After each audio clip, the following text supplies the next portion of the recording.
Sợ, ai sợ con? Sợ. Những cái sợ. Chụp mày kìa, mày kìa. Sợ. Làm gì cũng giúp mày. Em con cười đi. Con cười này. Tí. Con cười này, con cười này.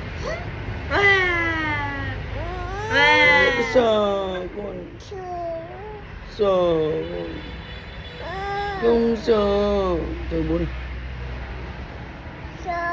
Sợ. Ai sợ con? Mẹ à? Mẹ bế nhé. Mẹ bế này. Mẹ bế thì ra, mẹ ra, con bảo mẹ ra đi.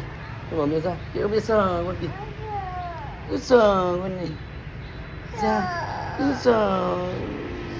Không sợ. Mẹ bế này.